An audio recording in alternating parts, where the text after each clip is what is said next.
For thousands of years, the rivers of Mesopotamia have looked permanent. The Tigris, the Euphrates, the channels that cross the ancient floodplains. Today, we understand riverbeds through geology. Water moves, sediment is transported. Channels migrate, deepen, split, and sometimes disappear entirely. But imagine living in ancient Sumer, where a river was not simply something you crossed. It was the difference between a harvest and famine, between a city surviving and a city disappearing. And that raises a fascinating question. When Sumerian scribes described rivers, canals, floods, and the shape of the land, were they simply recording what they saw? Or were they preserving an older idea about how the landscape itself had been created? A modern story claims that somewhere in the surviving Sumerian record is a tablet describing enormous channels being carved across the earth in a single night. 6 great river systems, a mysterious force from the sky, and a landscape supposedly created before the waters arrived. It is an extraordinary story, but there is a problem. There is no reliable evidence for that tablet. No established Sumerological publication confirming the alleged translation, and no credible evidence that a scholar named Thoril Jacobsen discovered such a document in Chicago in 1949. That doesn't make the ancient question boring. It makes it much more interesting, because the real Sumerian evidence tells us something remarkable about rivers without needing to invent a mysterious machine. And the deeper we look, the stranger the relationship between the Sumerians and water becomes. To understand why, we have to begin where their civilization began, Mesopotamia. The word itself means the land between rivers. And those rivers were both blessing and threat. The Tigris and Euphrates did not behave like perfectly predictable waterways. They flooded. They changed course. They deposited enormous amounts of sediment. They created wetlands and marshes, and they could destroy agricultural land just as easily as they could create it. For a civilization built around farming, that created a problem. The Sumerians could not control the rivers completely, but they could manipulate what happened after the water reached the plain. They built canals. They maintained channels. They constructed embankments. They redirected water toward fields. And they organized entire communities around irrigation. This is where the ancient idea of a river begins to separate from the modern one. To us, a river is primarily a natural geological feature.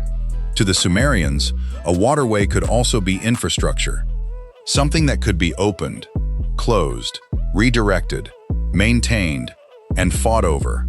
That distinction matters, because some ancient Mesopotamian texts are not merely poetic descriptions of water. They are filled with practical concerns about canals, agriculture, irrigation, boundaries, and the management of the landscape. One surviving Sumerian text associated with the reign of Shulgi, for example, mentions major building and agricultural works, including dams, ditches, and canals. That may sound mundane. It isn't, because it reveals the mentality of the civilization. Water was not simply part of nature. Water was something human society had to organize itself around. And once you understand that, the ancient myths begin to look different. Sumerian literature contains stories involving floods, gods, rivers, creation, destruction, and the ordering of the world. Later Mesopotamian traditions would preserve some of the most famous flood narratives from the ancient Near East. But modern retellings sometimes make a dangerous leap. They take mythological descriptions and reinterpret them as technical reports. A poetic phrase becomes an engineering specification. A divine action becomes a machine. A metaphor becomes a geological claim. And suddenly an ancient story appears to be describing modern science. That's exactly where the alleged riverbed tablet becomes problematic. The story sounds precise. It gives measurements, directions, sequences, even supposed coordinates. But precision in a story does not automatically make the underlying document real. And ancient Mesopotamian texts have to be interpreted through their actual language, genre, manuscript history, and archaeological context. That is where the mystery changes. Instead of asking, did a machine from the sky carve Earth's rivers in one night? We can ask a much better question. Why would ancient people describe the creation and ordering of the landscape through supernatural forces in the first place? The answer begins with the environment around them. Imagine standing on the Mesopotamian plain thousands of years ago. There are no satellite images, no geological maps, no aerial surveys, no modern understanding of plate tectonics. The horizon is enormous. The rivers stretch toward places you cannot see. Floodwater can transform the landscape. A channel can become blocked. A new channel can appear. Land that was dry can become waterlogged, and land that once carried water can become dry. To people living inside that system, the landscape could appear almost alive, and their mythology reflected that experience. The gods were associated with storms, rivers, fertility, kingship, agriculture, and the ordering of the world. Water was not merely chemistry, it was power. That becomes especially important when we look at the famous Mesopotamian flood traditions. The flood story is not unique to one civilization. Mesopotamian literature preserves several versions and traditions involving catastrophic flooding. The best-known later account is the Babylonian epic of Gilgamesh, while earlier Sumerian material also preserves a flood tradition. But there is an important distinction. The existence of ancient flood stories does not prove that every civilization experienced one identical global event, nor does it prove that the rivers of Earth were physically carved during a single catastrophic night. Flood stories can preserve memories of real disasters. They can also develop through mythology, literary tradition, religious symbolism, and cultural transmission. The evidence has to be separated carefully. And that brings us to the most interesting part. The Sumerians did not need to imagine rivers being carved by an impossible machine. They were already surrounded by evidence that water could reshape the world. Every flood demonstrated it. Every canal demonstrated it. Every irrigation project demonstrated it. Every abandoned waterway demonstrated it. They lived in a landscape where the boundary between nature and human engineering was constantly being negotiated. And perhaps that is why the idea of opening the land appears so naturally in Mesopotamian thought. Because water did not simply flow through their civilization. It determined where civilization could exist. A canal could turn dry ground into farmland. A blocked canal could destroy a harvest. A change in the river could shift the importance of an entire settlement. And controlling water required organization, labor, authority, administration, measurement, record-keeping. In other words, the river helped create the state. This is one of the great overlooked stories of ancient Mesopotamia. The earliest writing systems were not created merely so people could tell stories. Much of the earliest surviving writing is administrative. Records of goods, labor, rations, land, animals, transactions, and eventually, increasingly complex literature. Water management belonged naturally inside that bureaucratic world. Once you need to know where water is going, how much land it reaches, who maintains a canal, and who has access to the resulting crops, you need records. And records change civilization. The clay tablet, therefore, becomes more than a mysterious object. It becomes a symbol of something much bigger. Humanity learning to turn an unpredictable environment into an organized system. But there is still one haunting question. If the Sumerians understood that humans could reshape water channels, how did they imagine the gods reshaping the world? This is where mythology becomes fascinating. In Mesopotamian cosmology, the universe was not imagined as a machine in the modern scientific sense. It was a world of divine powers, sacred order, boundaries, responsibilities, and relationships. The gods did not merely exist inside nature. They were part of the explanation for why the world had order at all. A river had a physical behavior, but it could also have a divine significance.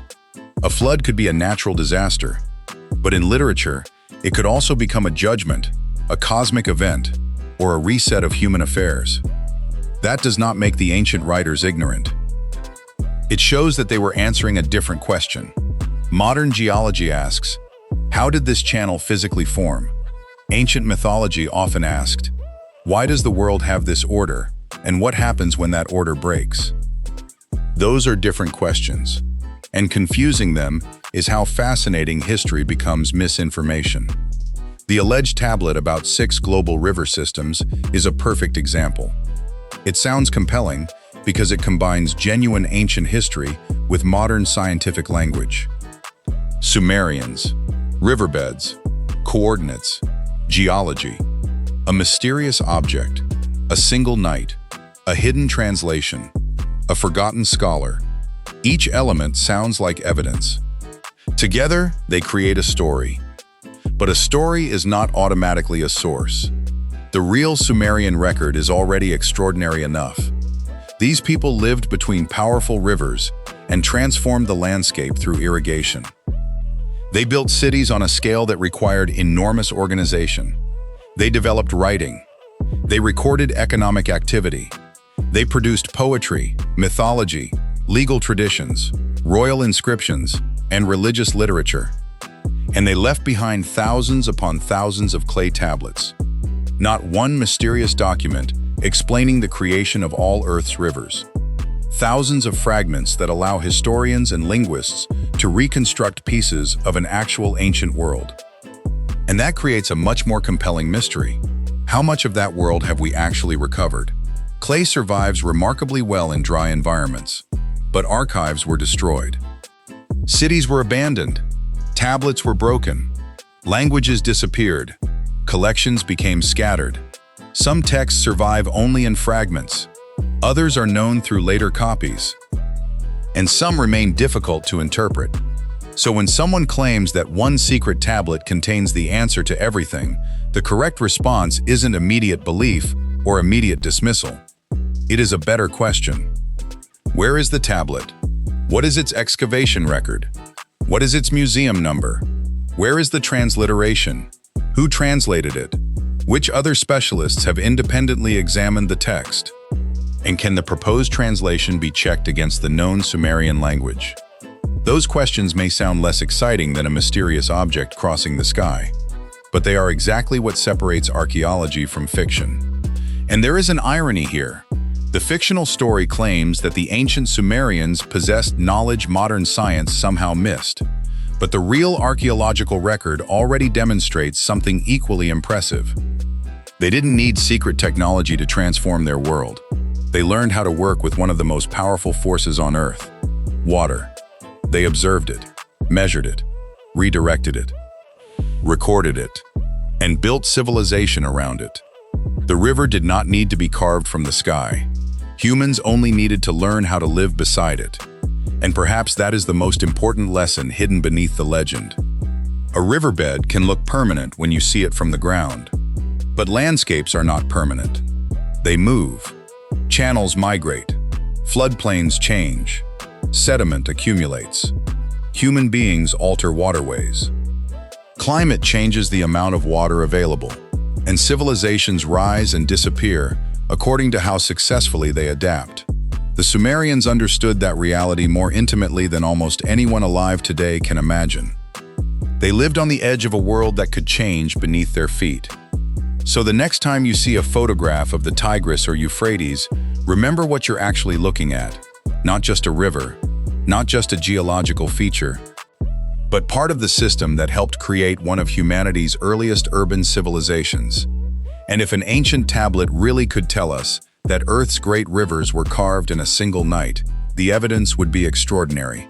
It would change archaeology, geology, and human history. But until such a tablet can actually be produced, translated, cataloged, and independently verified, the responsible conclusion is simpler. The one-night riverbed story is a modern mystery, not an established Sumerian discovery. And sometimes, the truth is more fascinating than the legend. Because the real Sumerian story isn't about an unknown machine carving the earth. It's about the first cities learning that whoever understood water could shape the future. And that may be the oldest river mystery of all. Who was really shaping the landscape? The rivers, the gods, or the humans who learned to control them? Tell me what you think.